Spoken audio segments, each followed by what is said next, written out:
tous, et 1 et 2 et 3 tiercés panoramiques dans l'ordre, et 1 et 2 et 3 et 4 quartés panoramiques dans l'ordre en 4 chevaux. Bon, pas de quoi pavoiser puisque les rapports sont minimes, de quoi s'acheter quelques petites cacahuètes. Donc ce mercredi, rendez-vous avec le Grand National du Trot. Pour moi, même s'il nous a ruinés plusieurs fois, même s'il nous a déçus plusieurs fois, je trouve que le 12Y de Ceylan doit défendre crânement son maillot jaune au classement général.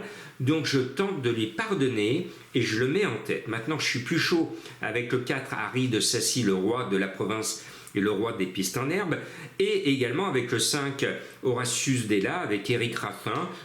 Ces deux chevaux me plaisent au plus haut point, ils ne devraient pas nous décevoir. Puis il y en a un qui me déçoit jamais, donc je mets tout le temps, c'est le 8 Gino Viva, ex-cheval de Madame Colombo, qui encore une fois va être dans l'emballage final. Et puis derrière, attention au 13 Harley Gemma, c'est la deuxième cartouche de Marc Sassier. Le cheval ne fait pas de cette course son objectif, il va bien courir. Benjamin Rochard est aux commandes. Il va être lui aussi dans la bagarre générale, dans la dernière ligne droite. Et puis, il faut qu'il y ait des surprises. Il y aura forcément des surprises pour corser un peu les rapports. Alors, je vais tenter le coup de mettre les deux chevaux de la même écurie. Ils partent devant. Le 3 Élixir de Crène m'a bien plu à Vincennes récemment, alors que ce n'est pas sa piste de prédilection. Donc, ce 3, je le mets. Et j'y crois, et son compagnon d'entraînement, le 9 Gala de Crène, trouve un engagement de rêve à la limite des 25 mètres.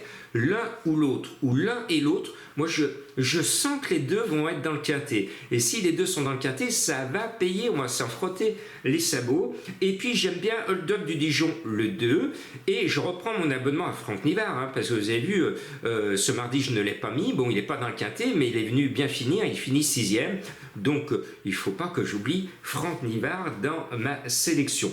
Je n'ai pas mis le cheval de Madame Colombo, c'est le 16 Idéal Lignerie. Je termine sur le fait qu'il n'y aura pas de course le 7 novembre.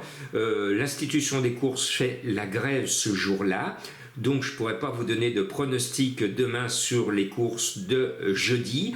Par contre, je vous donne rendez-vous parce que il y a cette grève à Paris.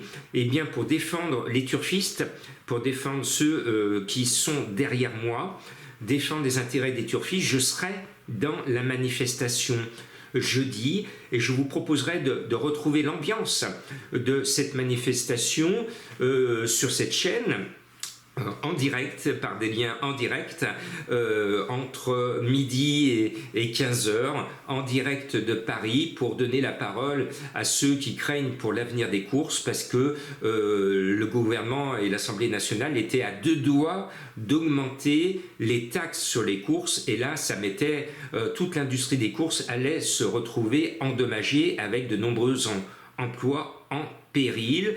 L'Assemblée nationale n'a pas validé cette voie, tant mieux. Maintenant, par solidarité, je me dois d'être avec eux à Paris.